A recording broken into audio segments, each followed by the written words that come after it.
What's good, Joe? Welcome to an episode of Buzz Boys. And tonight, the Hornets did fall to the 76ers, but it was a respectable game. It was formidable. It was pretty close down the stretch, and we made the game, and we had the lead going into halftime. Um, and I mean, with two injuries, still being able to fight, um, I think it was definitely a respectable performance. Um, Kind of like the bigger stories in the game. We saw Seth Curry go down and Cody Martin, and I mean, you can just kind of hope. I think they're both sprained ankles. Hopefully, I know Cody's a sprained ankle. Cody's being reported as sprained ankle, but Seth, I'm not gonna lie, his looked pretty bad. Like his ankle was on the ground. Um, so yeah, man, I don't know what it is about Hornets players and these sprained ankles, man. I don't know. I just don't know why guards come to this team and their ankles are just, I don't know, man. And I mean, it's just so crazy because literally before this game, I was talking about the medical staff or whatever, and because I mean, to me, I just feel like they're incompetent, man. And it's just so crazy because earlier today, if you follow the Hornets, it's just called Charlotte Hornets PR. Follow their medical. That's their medicals. Whatever, everything press relations. That's it. So at first they had Grant Williams probable or something with a lower back. Then like 3 hours later, it changes to Brandon Miller with a back out. How do you get Grant Williams and Brandon Miller confused? And how did it take hours for you to realize that? How? And then he goes from probable to questionable to out. Like, what the fuck? How do you go from, first off, the wrong person, and then go from a 75% chance to play to out? Because that's what it means. Probable, 75% chance. Questionable, 50% chance. Doubtful, 25% chance. So that fucking simple. So I had to go from probable to out. Then on top of that, it's the wrong fucking person. So some people got on me because I called out the medical team. Bro, are they stretching these guys out properly? What are they doing in there? Why can nobody go 3 games without getting hurt? It's just, I don't know. I don't know, man. Just hope the guys are all right. Um, I mean, and Cody was really playing good tonight. He's been playing good the past few games. The offense actually looked like something tonight. Bertans had his best game as a Hornet, and it's just like, damn, you know, we already down somebody, bro. And Brandon, I mean, obviously not even counting Lamelo and Mark, but it's just like, damn, Brandon's out of the fucking blue, and then we lose two guys. Like, oh my god, like, dude, I'm tired of this shit. I'm tired of injuries all the time to this team. You can't even see what the team is made of because half the team is always fucking gone. I mean, damn, man. But anyways, let's get into the game, get into the actual video because like I said, it was competitive. We did hold our own despite everything that I just mentioned. Um So I'm gonna get into the game, man. Miles came out, hit a three to start, which was a good sign for him because the last game for him was very rough. The last few games, I mean, against Milwaukee, he just never really plays that good, but he was really cold in last night's game against them, and it was good to just see him hit that shot. And I think he kind of just relaxed too. And I mean, he had 27 11, and he's been killing the boards lately, having a lot of double doubles. So shout out to Miles. Um, Nick getting the offensive board, throwing it to Curry for the three. Um, and it's like with Nick, it's like, I don't know if it's a motor thing or what. Because sometimes it seems like he can get any offensive rebound, any rebound period. Then it's like sometimes like, dude, I mean, why do you have four boards, two offensive, two defensive, in 30 minutes of playing time? How? He's 8 for 9 from the field, so he's bullying people inside. So why can't you do the same shit and get the boards? I don't know. I don't know. I don't know. And one thing I like, that like I said, Miles, he had the confidence early, and I don't think just after struggling, he just came out like, "Yo, I'm about to hoop." And it's been kind of a little minute since we've seen him kind of take over a game. Um, excuse me. He was bullying Buddy Hield, and I just like to see the bully ball like with Miles. Like, and I've talked about it numerous times in games this season. Um, I love that Miles can shoot the ball. I love the confidence in the jump shot, and he actually is a pretty good shooter. But dude, you 6'6" pure muscle, bro, and athleticism. Bully these people, dude. So he bullied Buddy Hill, got to the basket. Um, and I mean, Miles 5 for 7 from three. So I mean, like I said, I don't have a problem with him shooting, but it's just like, yo, play that bully ball. Um, Bertans three, he kind of just got hot too. He hit the threes. And then he made his first 2 pointer. So, this is Bertan's first 2 point attempt in almost a month on the team. Like, yo, he really just shoots threes, bro. But tonight, I mean, he shot 10 threes. He shot 12 shots and 10 of them were threes. So he really does not give a fuck. Like, bro, he knows his role, bro. And I mean, he shot 40%. Like, that is so impressive on a high volume. 4 for 10. I mean, shit, I'll take that. It's just so crazy how he's just shooting threes, bro. But he's big, so it pulls the defense out, and they have to respect him, which is why I like him playing. Um, and I mean, it's gonna be interesting to see, what do we do with him this off season, just because he does have a $16 million contract going into next year. And it's gonna be interesting to see, excuse me. Gosh, it's gonna be interesting to see, how do we prioritize him. I think his role is vital. Um, him and Seth Curry both, we need specialists. Um, so it's gonna be interesting to see, how we prioritize Bertans going into the next summer. Moving on to the second quarter. Um, Grant, he showed up, man. Got us the lead. Um, in that second quarter, it was big. I mean, we went to halftime with the lead off of that. Um, Mitch has made some good plays. He found Nick. And dude, Nick gets a dunk like I think it's like 21 games in a row or something. Like he get on that rim. He get on that rim.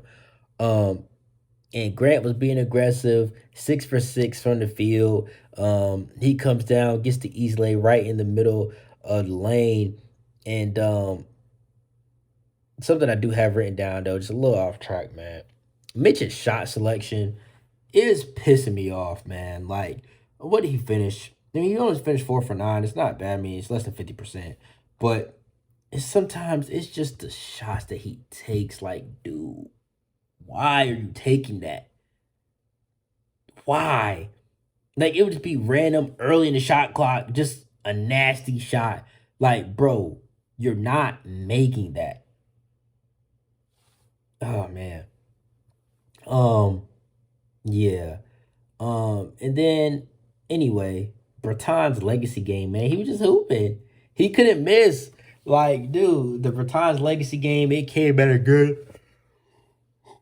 Oh my gosh, why am I yawning so much? I don't even know what time it is. It's not even 12 o'clock. I don't know why I'm yawning so much. Please forgive me. Um, yeah, man, Bertans had a legacy game at a very important juncture.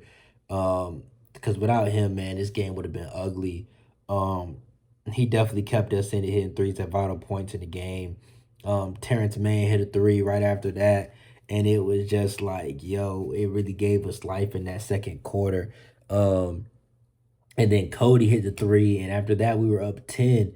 And man, I swear, like we could have won this game if we just could have held on, bro. Like we were up 10, um, and kind of just gave it back. I mean, Tobias Harris and Tyrese Maxey just went crazy, and Paul Reed had a good game as well. Um, but I like to see Nick Richards. He was attacking Mo Bamba. He was attacking him like he was playing bully ball as well. I know I say Miles be doing it. He was playing bully ball as well. And I mean, 19 points for Nick Richards. Like, dude, he was bullying Mo Bamba and Paul Reed, bullying them both. Um, Miles came down and he had like a crazy hook shot, and you just don't see hook shots in today's NBA. So I was like, what the fuck? I definitely wrote that down. Like, dude, he just do a hook shot, bro, and that shit was cash. That shit was cash.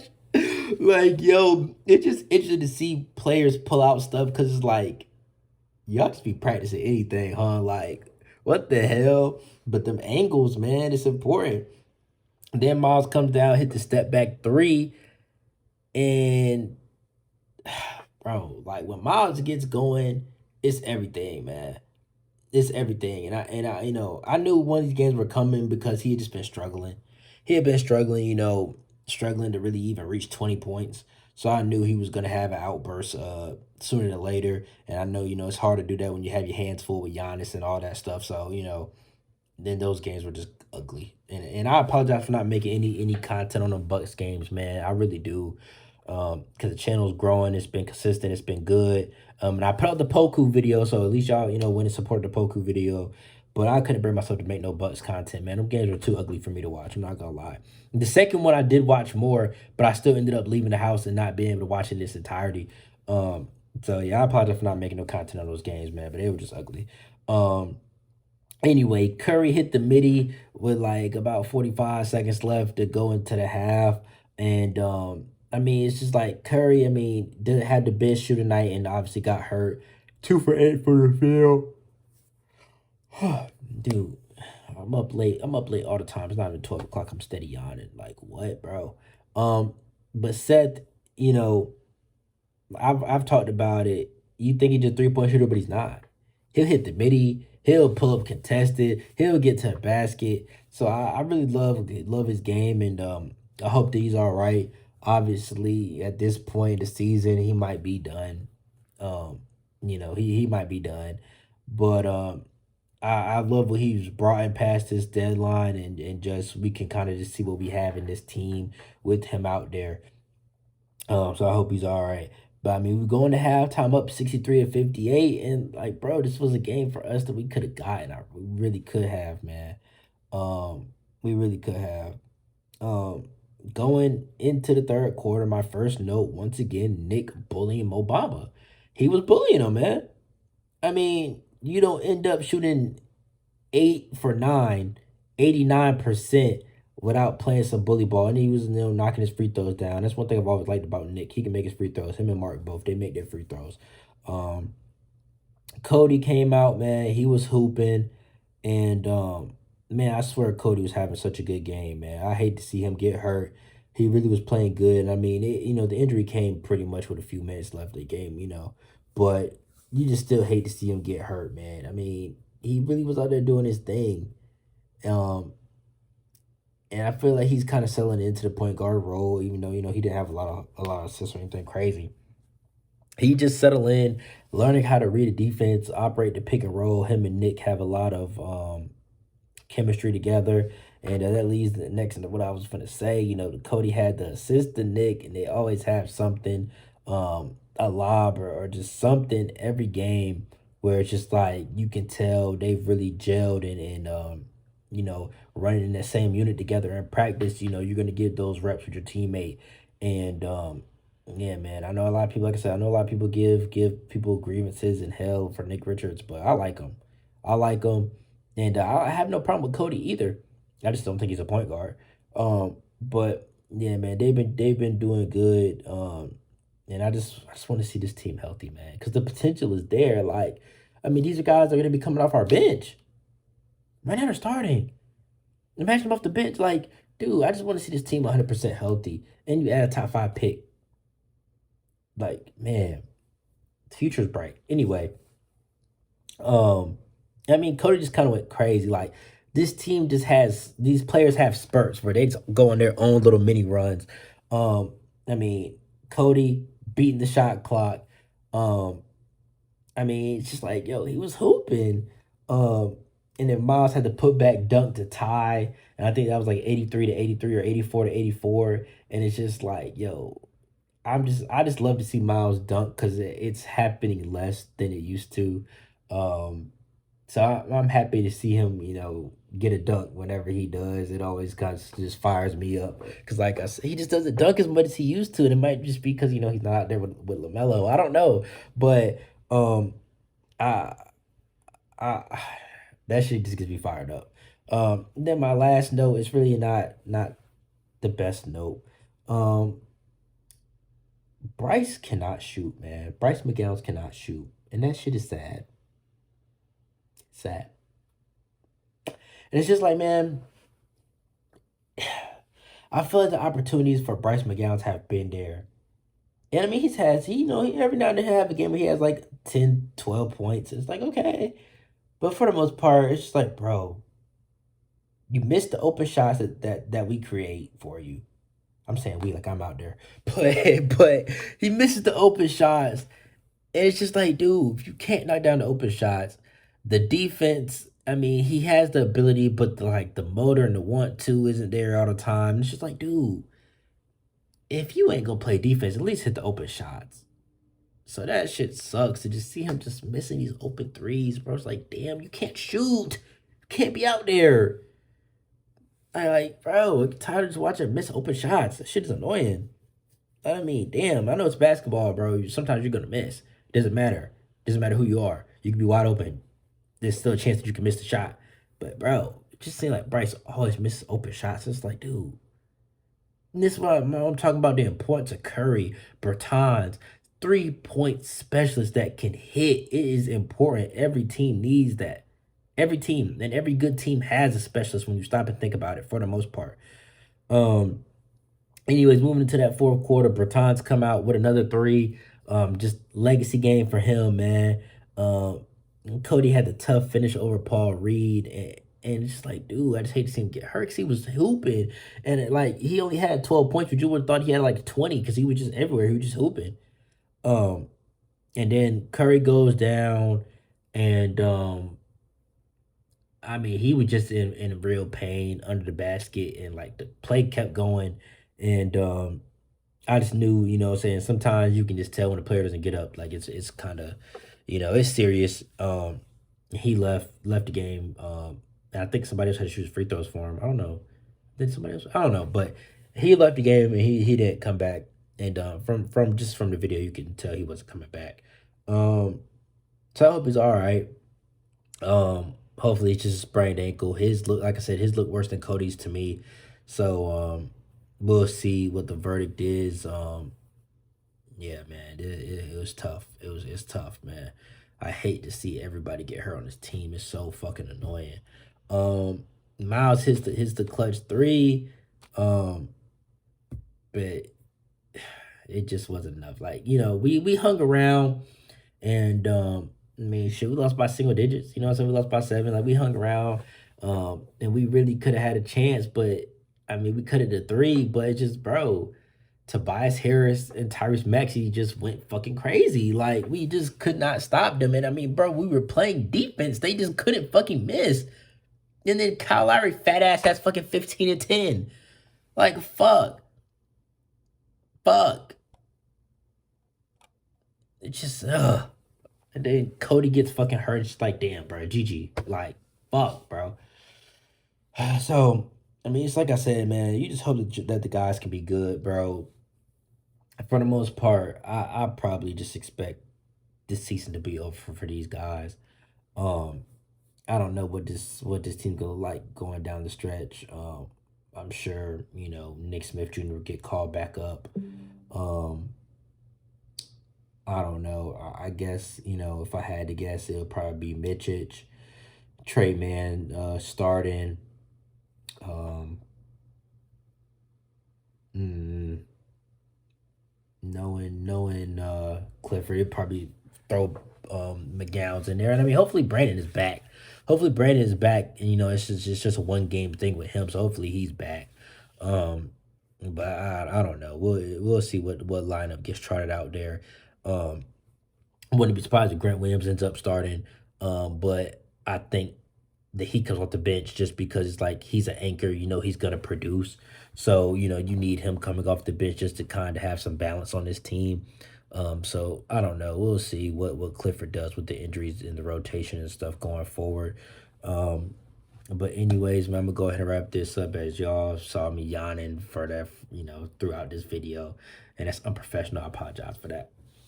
But anyways, man, I appreciate y'all constantly subscribing. The following going up, man. We getting close to 1K. I appreciate y'all. If you're new to the channel, subscribe. Get us there. Um, I got something to say, but I'm not sponsored, so I'm not gonna say it. I need a bag. Let me see what our next game is, because I really don't even know. Really don't know. I think Sunday. Sunday's our next game. I don't know who we play though, but our game is Sunday. But who do we play? Hornets. The Raptors. We got the Raptors on Sunday. Scotty Barnes just broke his hand. And you hate to see that, or fractured. He fractured his hand. Like a few minutes ago, I got that report right before I started this video. So hope he's all right.